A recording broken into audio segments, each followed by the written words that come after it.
pentingnya sosial media untuk kampung ramah lingkungan. Betul. Betul. Yang pertama, judul tema hari ini, malam ini, yaitu strategi komunikasi dan pemanfaatan media sosial. Oke, kita kenalan lagi. Ini profil saya, namanya Alifa Ilma Nafiah. Ada yang namanya Ilma juga. Ada yang sama. Oke, saya lulusan dari media komunikasi, lulusan Universiti Kebangsaan Malaysia. Saya sekarang bekerja di bagian desain grafis dan sosial media entusias. Ibu tahu sosial media entusias itu apa? Ya. Oke. Sosial media entusias itu adalah orang yang tertarik akan konten, akan ketertarikan sama sosial media apapun yang lagi booming sekarang, yang lagi hype sekarang gitu. Nah, saya lagi kerja di Indo Transdata di Cikaret kantornya, karena saya tinggalnya di Cibinong. Saya di Bumi Sentosa, Ibu. Ada yang keluarga Cibinong enggak? Oh, semuanya. Deket. Alhamdulillah kemarin saya baru lulus ya ibu-ibu semua 2025 dan alhamdulillah udah dapat kerja sekarang, nggak jobless ya, alhamdulillah, dan langsung dipercayai oleh kantor megangnya desain grafis dan sosial media. Kalau ibu-ibu mau lihat Instagram saya cantumkan di situ Alifa NFH. Oke. Siapapun yang bikin story atau bikin posan boleh tag saya aja, nggak apa-apa. Kita anak Gen Z yang suka ini kok, yang suka repost. Oh ya, sorry. Alifa NFH.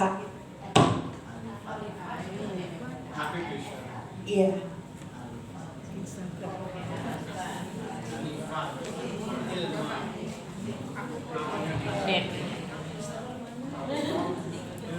Mulai ibu-ibu, iya betul.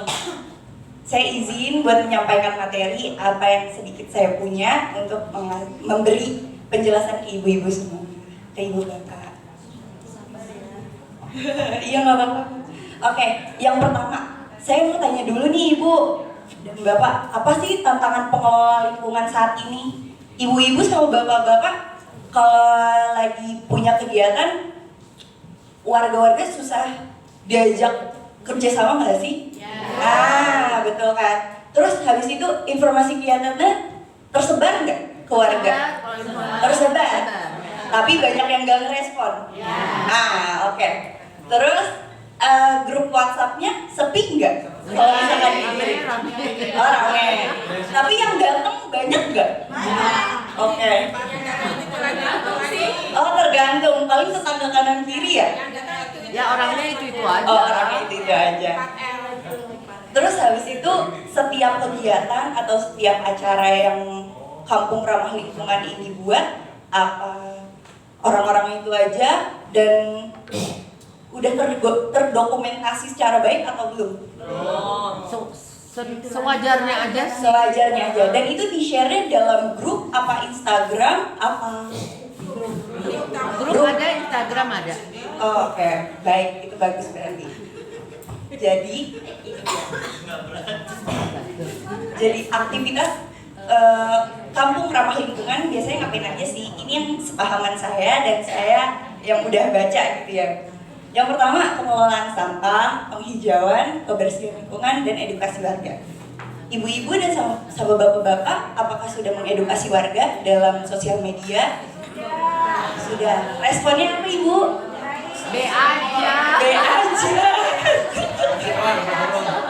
Sosial media kebanyakan bilangnya masih gaptek.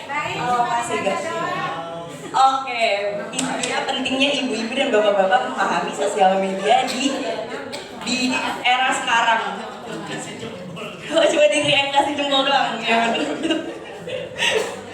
ini salah satu saran saya, apa di lingkungan ibu bapak di kampung ramah lingkungan itu ada struktur seperti ini? Ada. Oke. Divisinya ada? Ada. Ada divisi edukasi?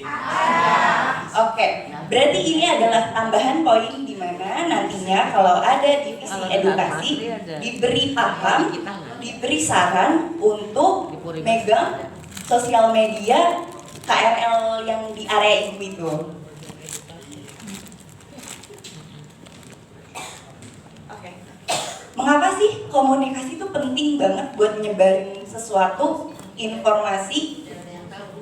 Iya betul. Jadi begini, ada satu ketika di mana programnya bagus, tapi komunikasinya buruk.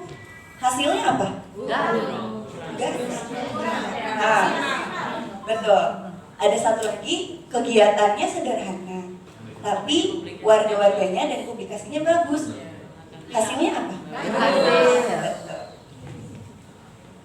Karena komunikasi ya. Iya, karena kunci pertama adalah komunikasi. Mengapa sih komunikasi itu penting, ibu-ibu, bapak-bapak? Biar bisa bertahan. Iya, oke. Terus apa lagi? Untuk menyampaikan pesan. Betul. Ada lagi? Baca aja di situ. Oke. Yang pertama, mengapa komunikasi itu penting? Yang pertama, menyampaikan informasi dengan secara jelas adalah kalau misalkan ibu ada kegiatan atau ada ya kegiatan lah intinya itu harus memberi informasinya yang jelas. Yang kedua, meningkatkan partisipasi masyarakat karena dengan informasi yang jelas partisipasinya juga banyak. Yang ketiga, membangun kesadaran lingkungan. Nah, apa sih divisi tugasnya divisi edukasi? Yang pertama itu untuk memberi untuk mengeducate warga, teman-teman, serta keluarga untuk kesadaran lingkungan di situ. Yang keempat adalah menunggu keberhasilan program KRL. Oke, ini saya dapat forward dari teman saya. Ini salah satu screenshot yang dimana tersebar di grup WhatsApp-nya teman saya. Ada panjang banget lah intinya. Gak kelihatan, iya. Nah itu dia. Saya screenshot dari laptop aja bisa 2 kali screenshot, Bu. Berarti panjang banget kan pesannya. Komunikasinya, benar. Terus ini tuh ada, kalau saya boleh bacakan, ini tuh kayak ajakan untuk pengelolaan sampah. Ada sampah organik, ada anorganik, dan sampah residu. Terus habis itu di bawahnya itu ada contoh sampah organik apa aja. Terus di bawah ada sinonim istilah terkait ataupun yang apa limbah organik, sampah hayati, sampah basah, dan lain-lainnya. Terus di sini juga di screenshotan kedua ada contoh sampah organik kering yang dimana intinya panjang kali lebar, yang dimana aduh mata yang saya baca aja forwatan dari teman saya aja kayak ya Allah panjang banget gitu kan. Benar, kurang ringkas dan informasinya kurang tertuju. Oke, kita lanjut ke sebenarnya kalau misalkan mau nge-share broadcast itu tujuannya siapa sih? Audiensnya siapa, Bu? Semua kalangan. Semua kalangan. Oke, kita harus mengetahui kalau mau buat konten ataupun buat kegiatan yang akan disebar di sosial media, kita harus mengerti audiensnya itu siapa dulu. Apakah ibu rumah tangga, pemuda, atau anak-anak? Biasanya kalau ibu rumah tangga itu berkaitan dengan kebersihan. Benar, Ibu, benar. Kebersihan rumah, kesehatan keluarga, ya kan? Benar, kesehatan anak. Nah, kalau misalkan audiens kita ke pemuda atau nge-share-nya ke Karang Taruna, contohnya gitu ya. Saya, Bu. Itu kegiatan apa? Membuat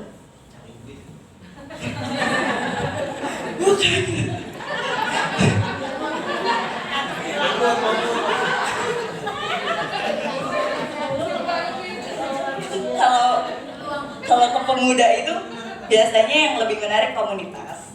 Terus habis itu kegiatan-kegiatan yang menarik yang bisa dibangun sama pemuda-pemuda. Oke, kalau audiensnya kita mau mengajarkan ke anak-anak, yang dituju adalah hal-hal edukatif yang menyenangkan. Selanjutnya, nah ini dia media yang bisa digunakan oleh kampung ramah lingkungan. Yang pertama ada WhatsApp. WhatsApp ini sangat familiar di kalangan kita semua karena aplikasi yang menjadi jembatan kita antara manusia yang lainnya. Yang kedua Instagram. Yang ketiga adalah Facebook. Kalau WhatsApp ini setiap hari aktif gak ibu-ibu? Kalau nyebar broadcast atau pesan atau message yang di dalam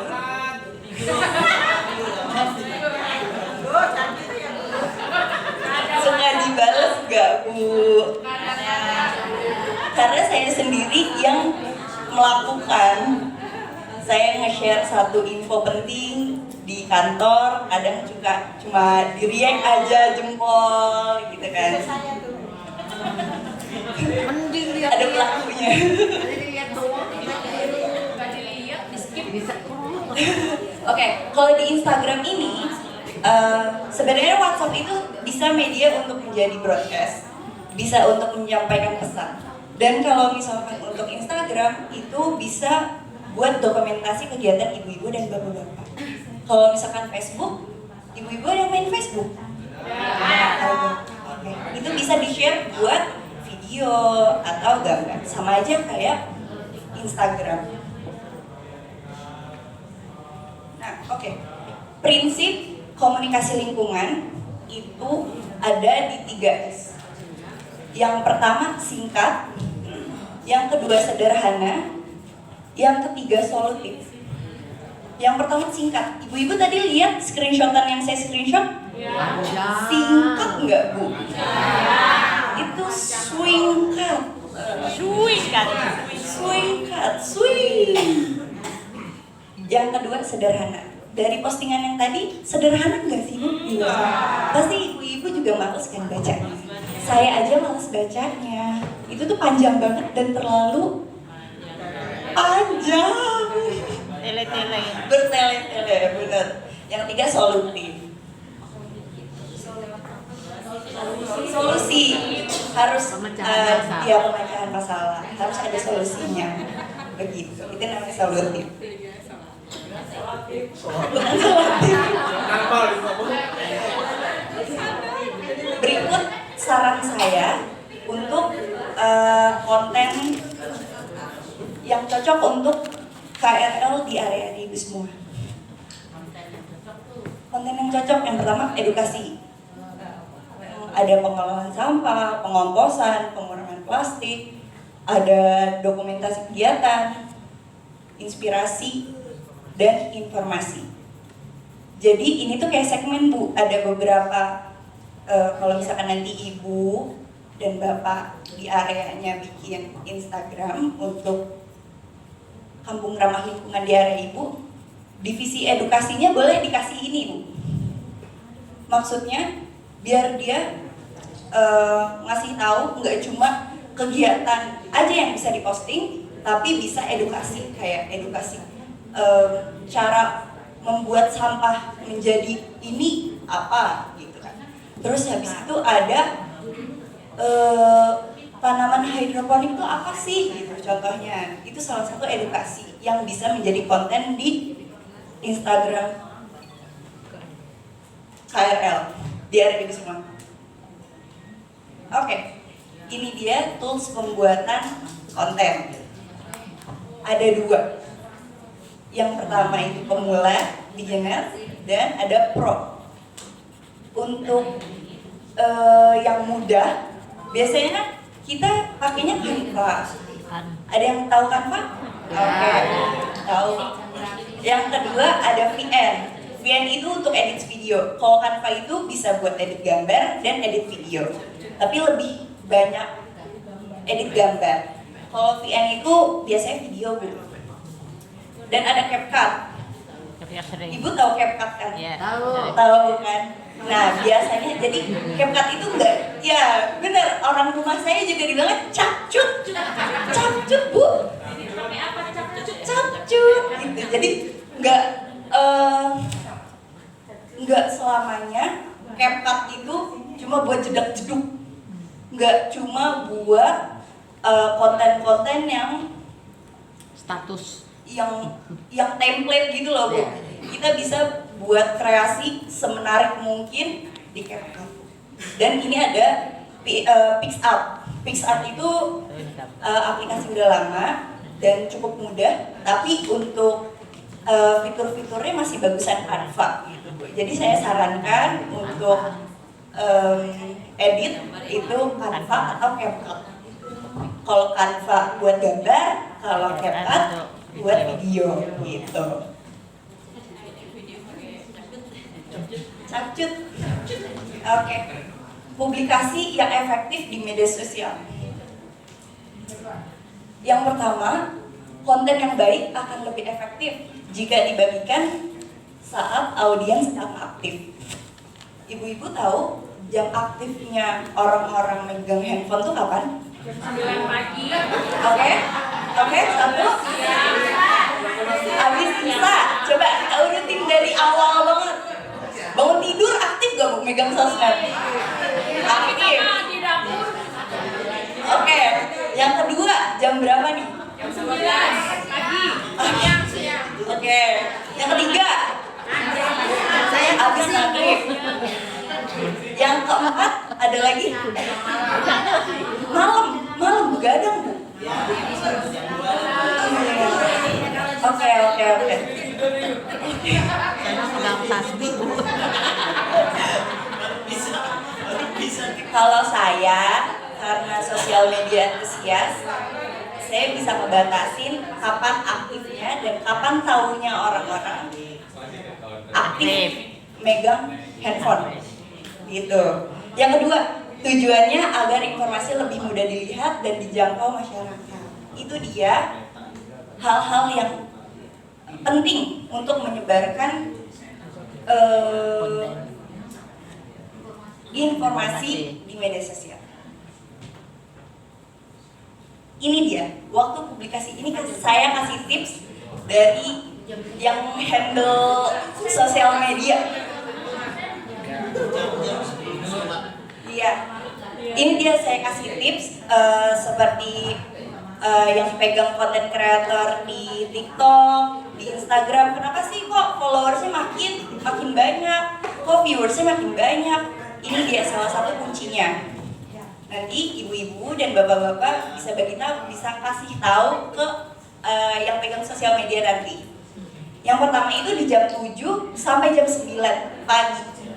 Itu dimana orang lagi di kereta, lagi mau jalan ke kantor, lagi habis masak buat anaknya, habis nyuci. Tapi ini tidak disarankan untuk TikTok. Ini cukup disarankan untuk Instagram, WhatsApp, dan Facebook.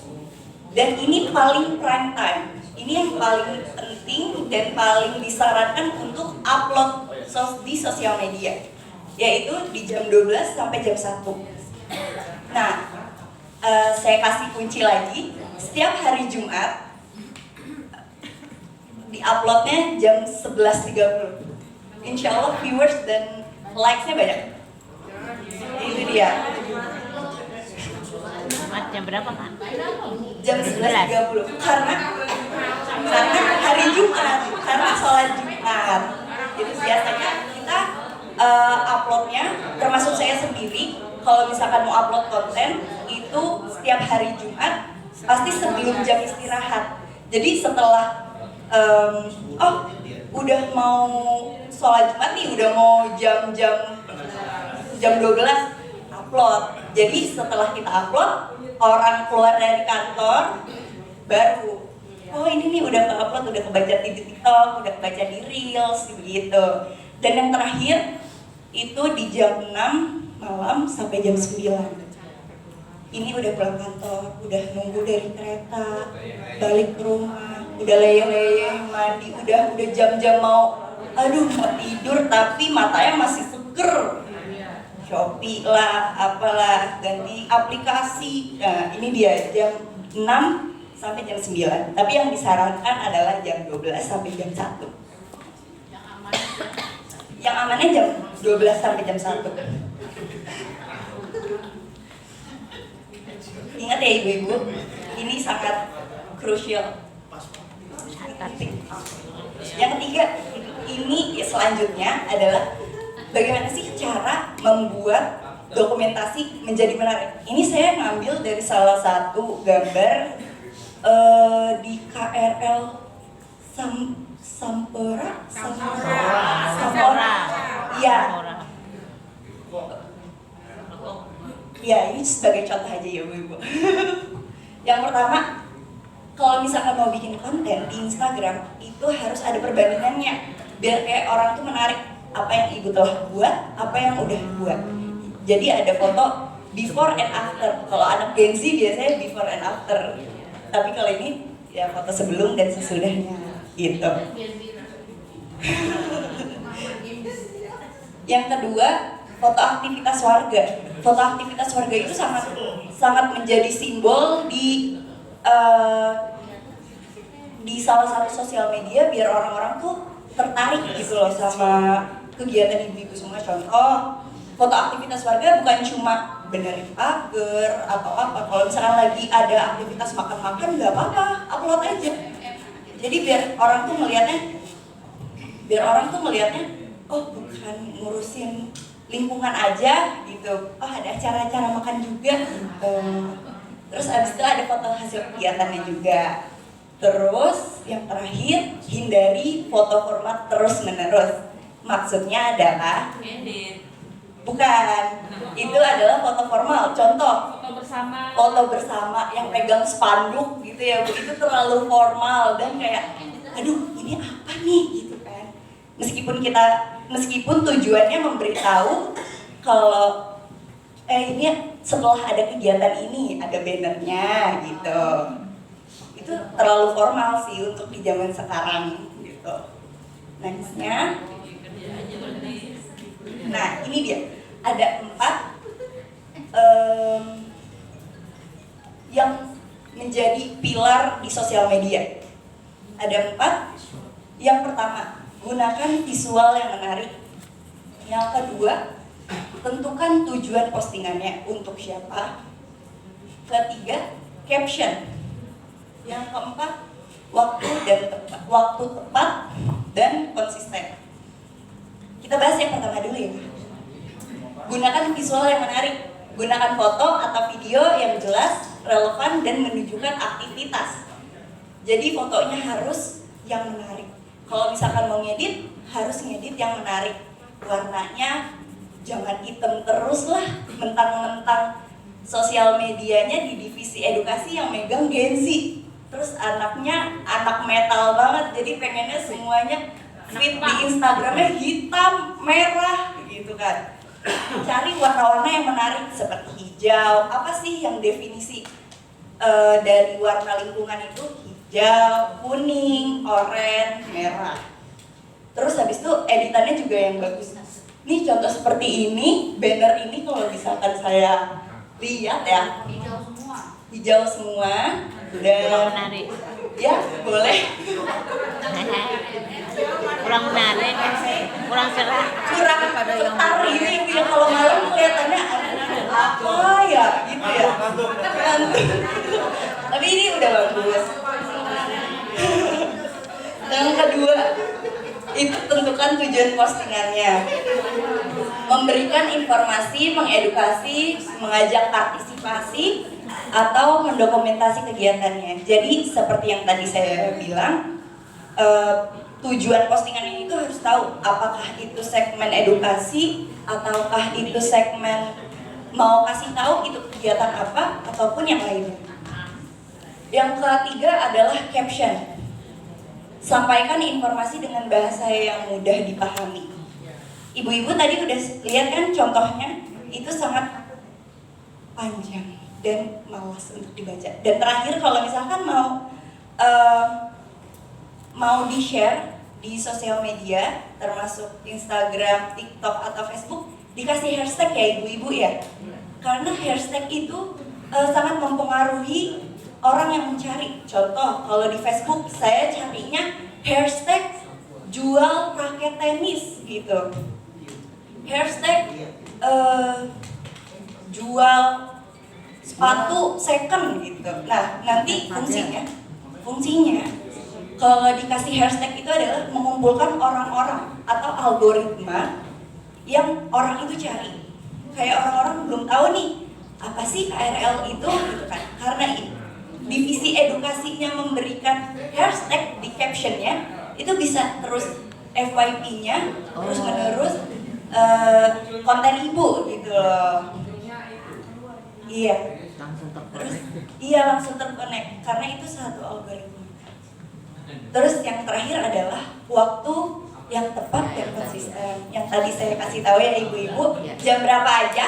Jam 6 sampai jam 9. Betul. Sampai jam 1. Betul. Jam 6 sampai jam 9. Jam 6 sampai jam 9 malam. Jam 21 sampai jam 00. Itu main ML Pak, kalau kata Pak Agus. Ini salah satu Instagram yang saya temukan. Samperan. Iya, ini Instagramnya cukup menarik kontennya kalau ibu mau lihat. Tapi di sini saya mau koreksi, terakhir upload itu 2022. Terus videonya juga monoton. Kalau ibu bisa lihat di daerah sini semuanya gambarnya sama. Kalau misalkan ke bawah bagus, di bawah itu ada foto kegiatan sedang cuci toilet atau kegiatan yang KRL ini buat. Dan saya juga mau kasih tahu, ini dia kunci dari yang saya tadi bilang. Yang pertama caption. Dari postingan ini udah memenuhi kriteria, sering upload dan ada captionnya dan ada hashtagnya. Tetapi captionnya belum terpenuhi. Jadi apa sih itu? Oh, cuma tahap uji coba. Tahap uji coba apa sih? Gitu kan? Tahap uji coba ngasih makan ayam.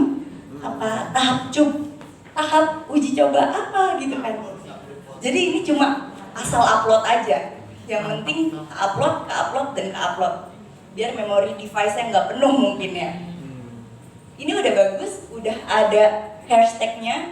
Hashtagnya ini menggunakan inovasi mesin sampah plastik, pengolahan sampah plastik gasik begitu. Dan dilihat likes-nya di tahun 2022 itu likes-nya 11. Mungkin kalau misalkan setelah aku kasih tahu ilmunya ini mungkin bisa jadi naik ya. Insya Allah. Nah ini dia ada contoh konten yang bisa saya kasih. Saya berikan.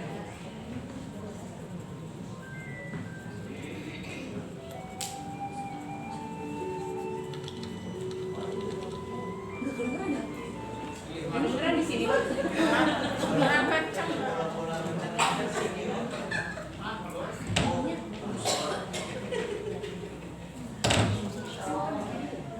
Masak mangkok ya? Angkat tuh.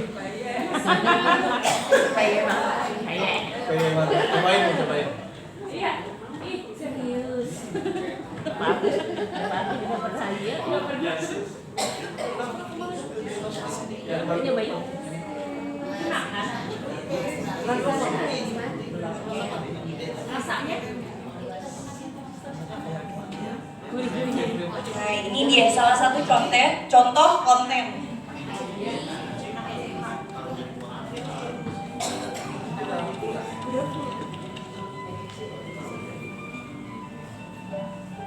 SMP sekolah.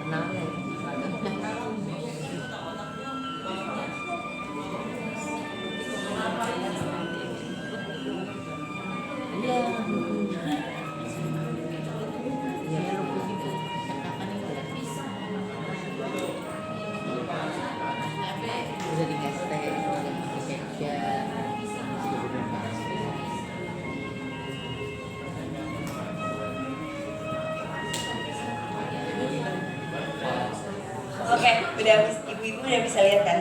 Ini itu saya kasih contoh karena saya cari kampung ramah lingkungan maupun di Instagram ataupun di TikTok sangatlah minim, sangatlah kecil. Jadi ataupun KRL saya udah cari itu sedikit. Jadi saya sarankan untuk yang nantinya megang sosial media, tolong dikasih caption kampung ramah lingkungan dalam kurung KRL, biar orang yang cari apa sih kegiatannya, nah itu bisa keluar gitu di search-nya. Nah di video tadi ini sangatlah bagus menurut saya dan ini bisa menjadi inspirasi untuk nantinya. Yang pertama di ujung kiri itu ada logo instansi pendukung. Contoh ada logo KRL-nya. Terus oh ya ibu-ibu saya mau tanya, kalau misalkan KRL antar area itu ada logo tersendiri nggak sih Bu? Ada. Nah itu bagus Bu dan dicantumkan di setiap postingannya. Nggak usah terlalu besar dan nggak usah terlalu kecil, biar orang-orang tuh notice, biar orang-orang tahu kalau misalkan oh ini KRL daerah Nanggewer contohnya begitu. Oh ini daerah Cikaret mana gitu kan. Nah itu boleh ditaruh, dikasih sekecil mungkin dan tidak terlalu besar dan tidak menghalangi video atau gambar yang akan di-share nanti. Dan jangan lupa taruh dikasih logo yang mendukung di atasnya kampung ramah lingkungan atau misalkan dinas lingkungan hidup gitu kan, biar orang-orang tuh tahu ini tuh videonya di bawah atau dinaungi siapa sih gitu. Terus ini tuh editannya sangat sederhana dan informasinya cukup jelas gitu. Cahayanya terang dan tidak gelap dan tujuannya tersampaikan. Video prosesnya ibu bisa lihat kan apa yang tadi saya bilang, ada before dan afternya. Before-nya itu anak-anak masukin tanah atau mengetahui prosesnya lah gitu kan. Nah afternya di apa tuh di galon-galon yang kecilnya itu ada tanaman kecil-kecil atau apa, itu namanya video proses before dan afternya begitu. Dan kalau saya boleh saran lagi, di bawah video yang akan di-share ataupun gambar yang akan di-share ke grup WhatsApp ataupun Instagram itu dicantumkan nama Instagramnya atau nama IG-nya, sama aja, nama IG-nya ataupun nama TikTok-nya kalaupun ada, karena buat ngasih tahu kalau misalkan video itu contohnya di-share ke WhatsApp. Nah, aduh kepo nih, apa sih nih Instagramnya, pengen lihat jadi di situ langsung tertera ada nama Instagramnya begitu. Ini ada video kedua.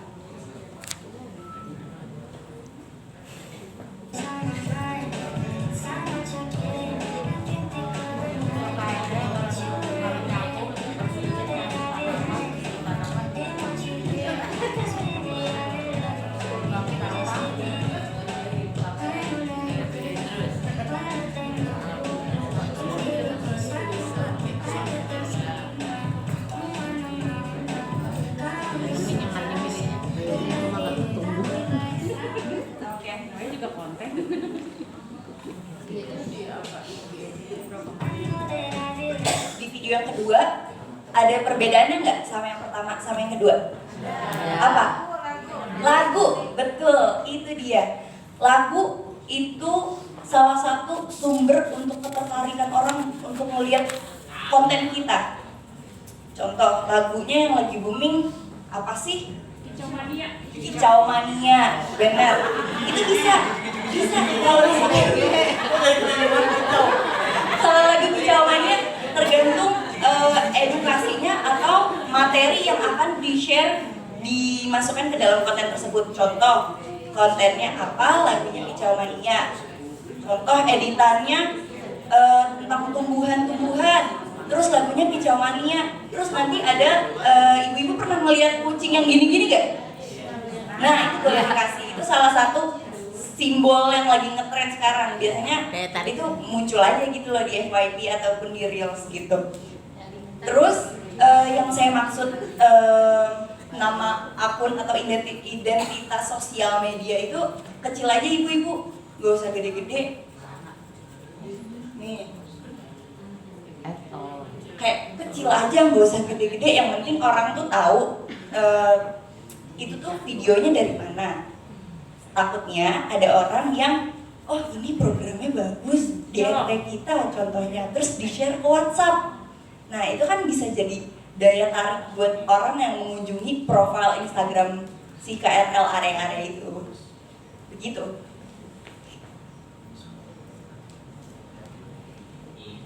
Nah berikut saya mau kasih contoh Instagram untuk, kalau tadi kan video, ini gambar, ini foto.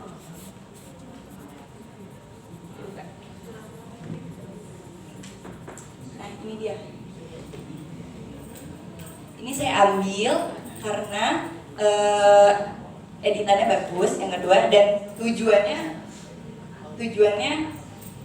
kena gitu. Kelihatannya? Nih kita lihat editannya dulu. Editannya jelas dari Surabaya gitu kan.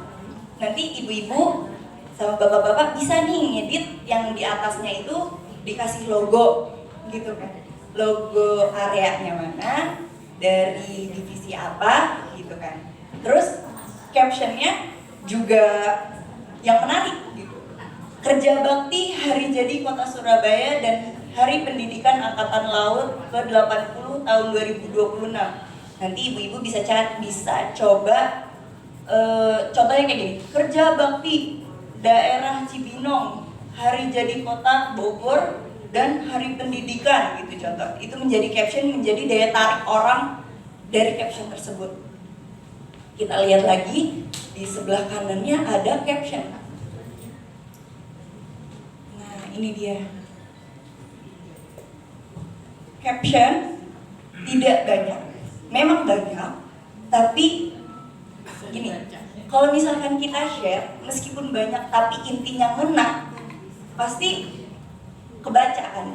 Nah ini dia, ada tiga paragraf yang tidak terlalu banyak. Oh empatnya itu maksudnya penutup. Mari bersama menjaga dan merawat kota dengan langkah nyata, dimulai dari lingkungan sekitar. Dan ini bagus, ada hashtagnya. Itu dia fungsi kunci untuk share konten